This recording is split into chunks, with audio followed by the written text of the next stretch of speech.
Everyone, welcome back to Abhraya holistic healing. तो आज मैं आपको एक ऐसे नेचुरोपैथी ट्रीटमेंट के बारे में बताऊंगी जिसको लेने से बहुत लोग काफ़ी हेजिटेट करते हैं, but trust me, it's really useful. इस वीडियो में मैं आपको अनीमा के बारे में बताऊंगी। अनीमा पर्टिकुलरली किसी डिजीज़ को तो ठीक नहीं करता है, लेकिन अगर आप अनीमा यूज़ करते हैं तो उससे आपकी बॉडी की हीलिंग प्रोसेस ज़रूर फास्ट हो जाती है। अनीमा के प्रोसेस को करने के लिए आपको एक अनीमा पॉट चाहिए। अनीमा पॉट ऑनलाइन भी अवेलेबल है। अनीमा पॉट में रबर ट्यूब अटैच्ड होती है, उसके साथ में नोजल भी अटैच्ड होता है। प्रोसेस के टाइम आपको अनीमा पॉट में नॉर्मल पानी भरना है और उसे अपनी हाइट से 3 फीट ऊपर रखना है। उसके बाद आपको कंफर्टेबल पोजीशन में कुछ ऐसे लेटना है कि जो नोजल गिवन है आपके अनीमा पॉट में वो आपके एनस के थ्रू इजीली इंसर्ट हो जाए और पानी आपके लार्ज इंटेस्टाइन्स तक इजीली पहुंच सके। नोजल को एनस में इंसर्ट करने से पहले आपको नोजल के जो सरफेस एरिया है उस पे अच्छे से ऑयल लगाना है ताकि वो आपके एनस एरिया पे हर्ट ना हो। रबर ट्यूब के साथ एक वॉल्व गिवन होता है जिससे आप पानी के फ्लो को कंट्रोल कर सकते हैं।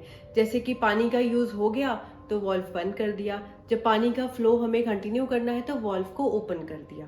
तो नोजल को अपने एनस में इंसर्ट करने के बाद आपको ये जो रबर ट्यूब में वॉल्व गिवन है उसे आपको ओपन कर देना है ताकि पानी का फ्लो कंटिन्यूसली आपके एनस के थ्रू आपके लार्ज इंटेस्टाइन वाले एरिया में जाए।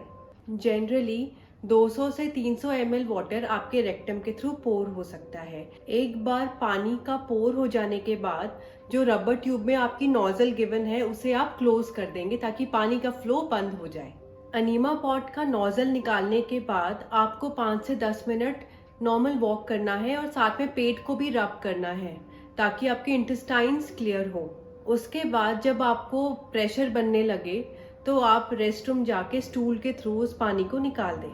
तो ये था हमारे अनीमा का प्रोसेस। चलिए अब हम जानते हैं अनीमा लेने के लिए कुछ पॉइंट्स का हमें ध्यान रखना है, जैसे कि अनीमा आपको एम्प्टी स्टमक कंडीशन में ही लेना है या फिर खाना खाने के 3 घंटे बाद आप अनीमा ले सकते हैं। अनीमा लेने के इमीडिएटली बाद आपको खाना नहीं खाना है, बल्कि अनीमा लेने के बाद आपको 15 मिनट रेस्ट करना चाहिए। अनीमा वाटर का टेम्परेचर और आपकी बॉडी का टेम्परेचर सेम होना चाहिए, लेकिन इन केस आपको फीवर है तो आप उस केस में ल्यूक वार्म वाटर का भी यूज कर सकते हैं। अगर आपको कॉन्स्टिपेशन की प्रॉब्लम है तो आपको अनीमा रोज लेना चाहिए। अनीमा लेने से आधे घंटे पहले या आधे घंटे बाद आप हिप बाथ या सिट्स बाथ ले सकते हैं। हिप बाथ और सिट्स बाथ के बारे में मैंने आपको ऑलरेडी अपने हाइड्रोथेरेपी ट्रीटमेंट्स पार्ट 1 में एक्सप्लेन किया है। अनीमा लेने से पहले आप आधा लीटर पानी जरूर पिएं क्योंकि उससे आपको काफी अच्छे रिजल्ट्स मिलते हैं। अनीमा लेने के बाद आपको अपना अनीमा पॉट, रबर ट्यूब और आपका नोजल ये तीनों अच्छे से धो के उसे रखना है। अगर आपको अर्थ बैंडेज लगाना है तो वो आप अनीमा लेने से पहले लगाएं। अर्थ बैंडेज के बारे में मैं आपको अपनी आगे आने वाली वीडियोस में बताऊंगी। अगर आपके इंटेस्टाइन्स क्लीन है और आपकी बॉवल मूवमेंट रेगुलर है तो इन दैट केस आपको अनीमा लेने की कोई ज़रूरत नहीं है। अब हम जानते हैं अनीमा रिलेटेड कुछ टिप्स।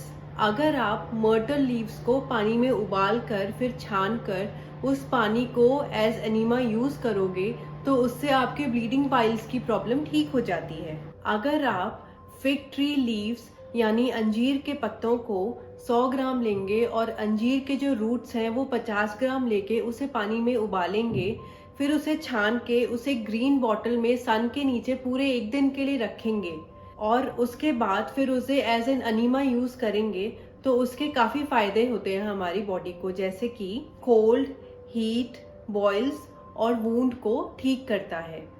अगर आप कैस्टर लीव्स 100 ग्राम लेके उसे पानी में उबाल के छान के ग्रीन बॉटल में रख के सन के नीचे पूरे 1 दिन के लिए रखेंगे तो उससे क्या है कि वो पानी चार्ज हो जाएगा। फिर उस चार्ज वाटर को जब आप एज एन अनीमा लेंगे तो उससे chronic constipation, weak digestion, hernia, appendicitis और कॉलिक पेन में काफी रिलीफ मिलता है। अगर आप लेमन वाटर को एज एन अनीमा लेते हैं तो उससे आपके इंटेस्टाइन्स इजीली क्लियर होते हैं और आपको कॉन्स्टिपेशन से रिलीफ मिलता है। नीम के पत्तों को अगर आप 200 से 300 ग्राम पानी में उबाल कर एज एन अनीमा लेंगे तो उससे आपका ब्लड प्यूरिफाई होता है। पोटेशियम परमैंगनेट को पानी में मिलाकर एज एन अनीमा लेने से आपके इंटेस्टिनल वुंड्स खत्म हो जाते हैं।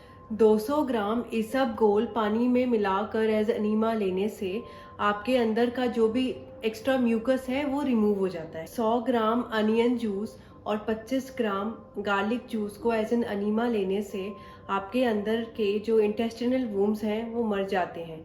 इंटेस्टिनल वुंड्स को हम हमारी आंतों के कीड़े भी बोलते हैं, वो मर जाते हैं।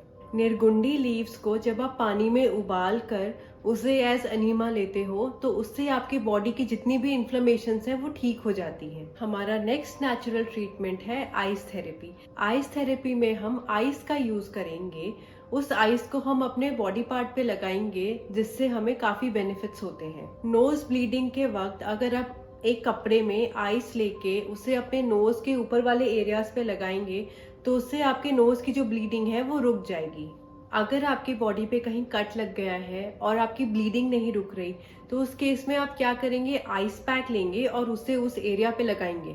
उससे क्या होगा, आपकी ब्लीडिंग रुक जाएगी। हिडन इंजरी यानी अंदरूनी चोट, अगर हमें कहीं अंदरूनी चोट लगी है तो वहां पे भी हम आइस पैक का यूज कर सकते हैं। उसे यूज करने से क्या होगा, आपको क्लॉटिंग नहीं होगी और आपका जो पेन है उससे भी आपको रिलीफ मिलेगा। स्वेलिंग पे आइस पैक लगाने से आपकी स्वेलिंग कम हो जाती है। स्प्रेन्स पे आइस पैक लगाने से आपको पेन और स्वेलिंग से रिलीफ मिलता है। अगर आपको बी स्टिंग कर जाए या मधुमक्खी काट जाए तो उस केस में भी आइस पैक बहुत बेनिफिशियल है। उससे आपके बी स्टिंग की वजह से जो आपको बर्निंग सेंसेशन हुई है या जो आपको पेन हो रहा है वो ठीक हो जाता है।